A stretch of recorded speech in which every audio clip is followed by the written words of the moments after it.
የተባረከችው ምሽት በትዕግስትና በልብ ስብራት መካከል የተጓዝንበት የናፍቆት ዘመን። አንዳንዶች አትችሉም አሉ፣ ሌሎች ደግሞ ተስፋችሁ የህልም እንጀራ ነው አሉ። ነገር ግን እኛ ሽንፈትን እንደማገዶ ትችትን ደግሞ እንደ ጉልበት እየተጠቀምን ወደፊት መጓዛችንን አላቆምንም። ይህ ታሪክ የተጻፈው በተስፋ መቁረጥ ሳይሆን በጽናት ነው።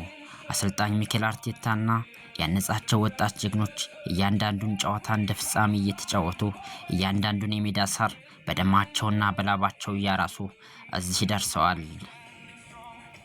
ያ ሁሉ ስቃይ፣ ያ ሁሉ ጭንቀት፣ የመጨረሻ ሰከንድ ድራማዎች ዛሬ ትርጉም አገኙ።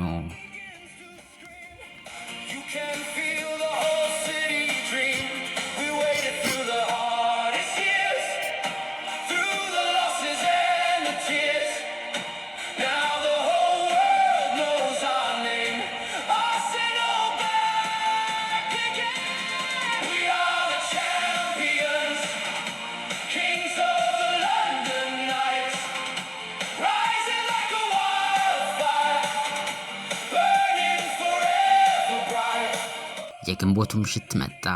የሰሜን ለንደን ሰማይ በደስታ ቀላ። የድል ፊሽካ ሲነፋ አሰልጣኛችን ሚኬል አርቴታ በስሜት ተንበርክኮ ሲያለቅስ፣ የልባችን ትርታ ለአፍታ ሲያቆም፣ ዛሬ የምቀኝነት መጋረጃ ተቀደደ።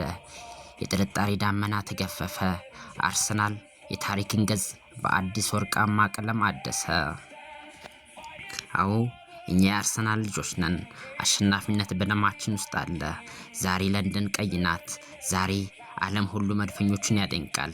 ከ22 ዓመታት በኋላ በመጨረሻም የሊጉ ዘውድ ወደ ትክክለኛው ቤቱ ተመልሷል።